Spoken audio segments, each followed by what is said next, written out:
En medio de un complicado escenario económico, algunos países europeos deberán enfrentar reformas laborales. En España, este anuncio ha sido rechazado por los sindicatos y el secretario general del Partido Socialista dijo que no está de acuerdo con la propuesta del gobierno. En Portugal, en tanto, miles de personas se han manifestado en contra de las nuevas medidas de austeridad. Para analizar la situación que enfrentan ambos países, estamos junto a Cristóbal Doberti, economista jefe de Vice Inversiones. Cristóbal, bienvenido. Muchas gracias, Paulina. ¿Cómo estás? Muy bien, gracias. Partiendo de lo que sucedió en el día de hoy en Europa, la verdad que los resultados bastante mixtos. Comenzó la mañana con un anuncio de China que iba a apoyar, ¿no es cierto?, la compra de todo lo que es las deudas soberanas de los países, pero luego viene nuevamente la incertidumbre. ¿Está la incertidumbre en Europa? A ver, claro, como tú dices, hubieron varias noticias hoy día, ¿no es cierto?, en Europa, tanto por noticias por el lado político, como también noticias, ¿no es cierto?, por el lado económico.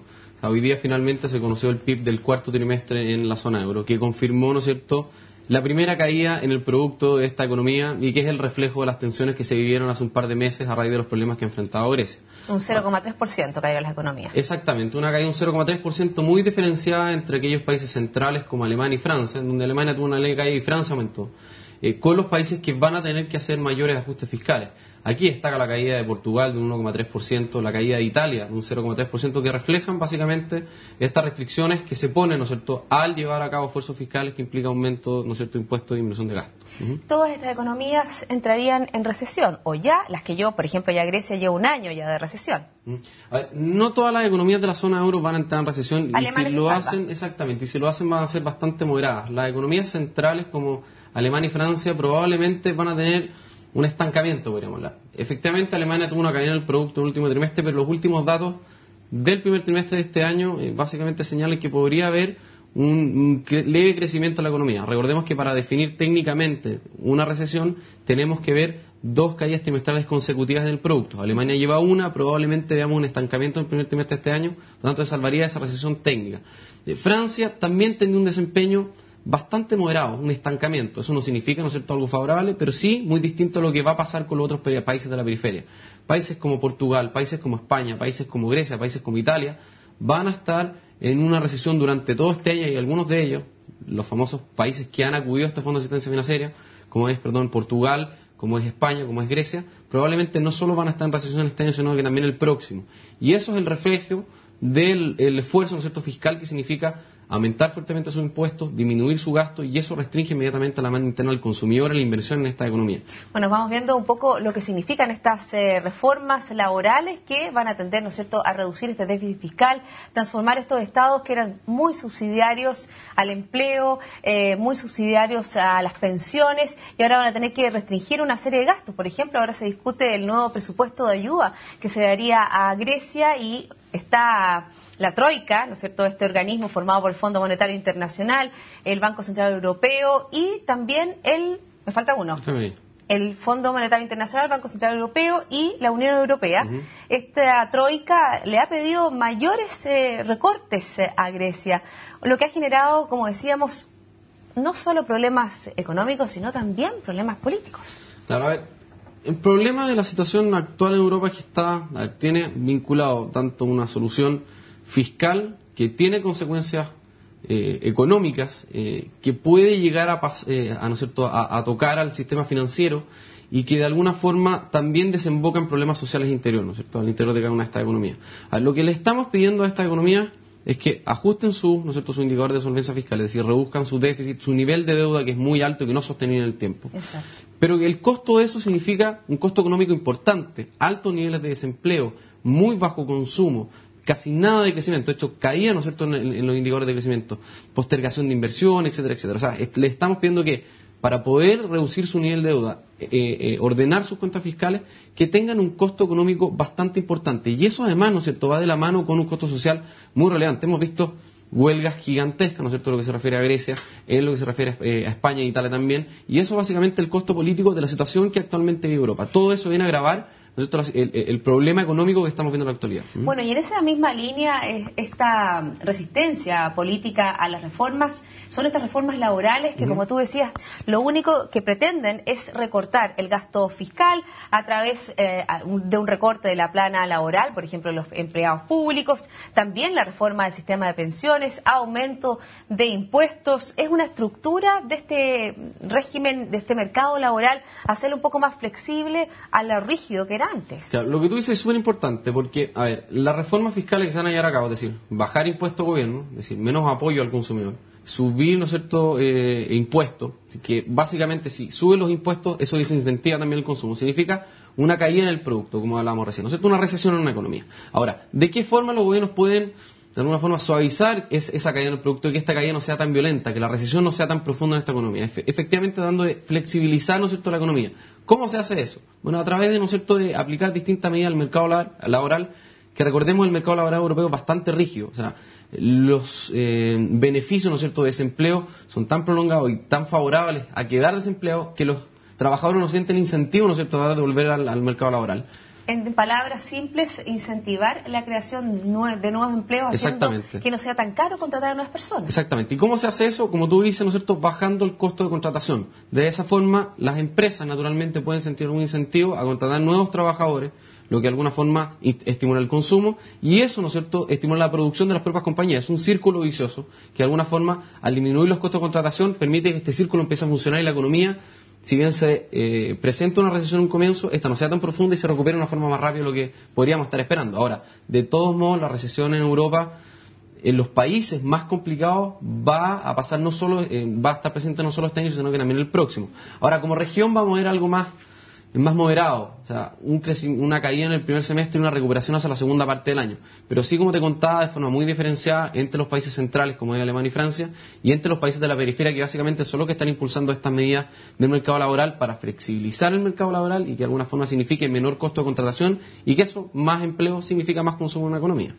Pero ¿cómo se genera? Porque hay un círculo vicioso que hay que romper. Porque si hay menos consumo, la gente tiene menos dinero, menos empleo, obviamente no va a producir más y eso genera un círculo que no hace que la economía se despegue, que logre llegar a superar esta contracción y lograr un crecimiento que es el que generaría más recursos para evitar este déficit fiscal. A ver, tocaste varios puntos muy importantes. El primero de ellos es, bueno, ¿cómo sale, ¿no es cierto?, Europa de esta situación? O sea, ¿cómo endógenamente podría esta economía, o de forma interior con alguna variable, poder, ¿no es cierto?, recuperar su ritmo de crecimiento? Bueno, para eso existen órganos exógenos, es decir, fuera de la economía y que actúan para estimular la economía. Entre ellos se encuentra el Banco Central Europeo o los gobiernos. En esta oportunidad, y dado las complicaciones fiscales que tienen los gobiernos, es difícil ver algún estímulo fiscal por parte de algún gobierno de la región. Es prácticamente imposible. Estos están haciendo justamente lo contrario. Están reduciendo su gasto, están reduciendo el impulso que le pueden otorgar a la economía para recuperarse, la están restringiendo.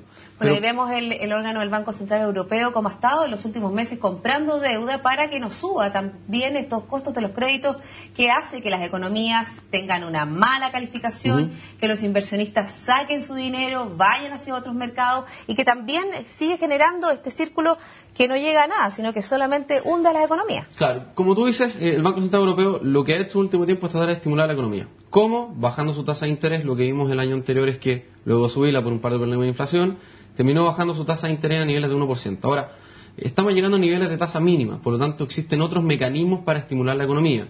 Uno de ellos es proveer de liquidez al sistema financiero para que, ¿no es cierto?, también estos préstamos lleguen al sector privado. Y es lo que ha estado haciendo en el último tiempo y probablemente va a seguir haciéndolo durante este año. Es una forma de estimular la economía y es una de las variables por las cuales creemos que la economía, luego de entrar en recesión durante el primer semestre, podría recuperarse hacia la segunda parte del año, dado el estímulo que tendría que, ¿no es cierto?, entregar o que va a entregar el Banco Central Europeo. Ahora, respecto de la complicación de que si hay una recesión mayor y eso impacta, ¿no es cierto?, finalmente a la recaudación tributaria de los gobiernos, eso es cierto, y eso es conocido como la trampa fiscal, ¿no es cierto?, de los gobiernos. El ajuste puede ser tan violento en términos fiscales, ya sea por aumento de impuestos y disminución de gastos, que termine por afectar violentamente a la economía. Y si no hay crecimiento, hay una recesión, obviamente que los ingresos fiscales, los ingresos tributarios de los gobiernos se reducen. eso significa que va a tener menos ingresos para poder solventar sus gastos y en vez de solucionar el problema, parece que este se hubiera agravado. Por ejemplo, veíamos cómo Grecia vendía incluso terrenos, vendía incluso empresas fiscales para poder tener una mayor recaudación. Exactamente. Una de las medidas que se ha utilizado para mitigar este efecto es la venta de activos fiscales. Grecia lo ha hecho, también lo va a hacer Italia, Portugal está en ese camino y probablemente España también lo siga. Ahora, sí, eso es una complicación en la medida de que si la recesión es muy profunda, puede volver a generar nuevamente tensiones en los mercados financieros y generar una preocupación mayor de que si efectivamente los gobiernos son capaces de reducir el nivel de deuda que tienen actualmente. Porque para pagar las cuentas necesitamos ingresos tributarios y para eso necesitamos crecimiento. Y si todas estas reformas van a llevar a que las economías de la región, principalmente las más complicadas, atraviesen finalmente por un proceso recesivo más profundo, que no les permita, ¿no es cierto?, acumular los ingresos que necesitan, bueno, claramente caímos en la famosa trampa, ¿no es cierto?, fiscal, que va a agravar el problema más que solucionarlo. Bueno, otro de los problemas que presenta Europa y que está ligado al mercado laboral es el fuerte desempleo. Por ejemplo, hoy día veíamos cifras de Gran Bretaña, el desempleo llegó al 8,6%, parece una cifra no tan elevada, pero es la mayor cifra en 16 años y llega a un 22% en los jóvenes. Ya veíamos casos de España, donde, por ejemplo, en los jóvenes el desempleo llega al 50%. Una de las mayores dudas, una de las mayores críticas que se le hacen a las medidas de austeridad es cómo esto podría aumentar, que se produjeran despidos masivos, por ejemplo, en las empresas. ¿Cómo se logra adecuar, dar tranquilidad a que eso no va a pasar? Claro, como tú dices, tanto la tasa de desempleo en el Reino Unido, en España, que está por sobre el 20%, lo mismo que Grecia, que son niveles muy altos para esta economía. Efectivamente, la tasa de desempleo no es comparable directamente entre la economía. No podemos comparar la tasa de Chile con la de Gran Bretaña, que no parecen ¿no es cierto?, en esta oportunidad ser tan distintas, pero sí es bastante alta para el Reino Unido. Es el resultado de dos cosas. En primer lugar, cuando empezó toda la crisis fiscal, la verdad es que la situación inicial de Europa no era muy favorable, y de hecho la tasa de desempleo ya se encontraba en niveles altos. Ahora, con todas las complicaciones fiscales y financieras que hemos visto en el último tiempo, claramente que esto ha agravado la situación económica de estos países y básicamente deriva en un aumento de la tasa de desempleo, porque hay menos contratación o básicamente hay despidos y eso termina por impulsar al alza la tasa de desempleo. Y esto tiene algunos problemas cuando pasa bastante tiempo y esos, ¿no es cierto?, empleados no vuelven, ¿no es cierto?, a ocupar puestos en los que, ¿no es cierto?, estuvieron trabajando anteriormente. Y de alguna forma empieza a generar problemas estructurales. ¿Por qué? Porque un trabajador cuando pasa mucho tiempo fuera de lo que habitualmente hace, empieza a perder productividad. Exacto. No es igual de eficiente como lo era, ¿no es cierto?, en el minuto que estaba trabajando. Y eso de alguna forma podría afectar la productividad, es decir, el crecimiento potencial que pueden tener las economías desarrolladas en el largo plazo. Eso se ha discutido tanto para Estados Unidos como tanto para la zona euro. Bueno, y ese es otro de los problemas que se agregan, la productividad, a la reforma, al mercado laboral, por supuesto el déficit fiscal. Cristóbal, queremos agradecer que hayas estado con nosotros esta noche aquí en CNN Chile para conversar sobre la difícil situación que vive el continente europeo. Que estés muy bien. No, muchas gracias a ti, Paulina. Bueno, y así finalizamos este segmento informativo, finaliza aquí resumen ejecutivo. Lo dejo como siempre con la compañía de CNN Chile. Buenas noches.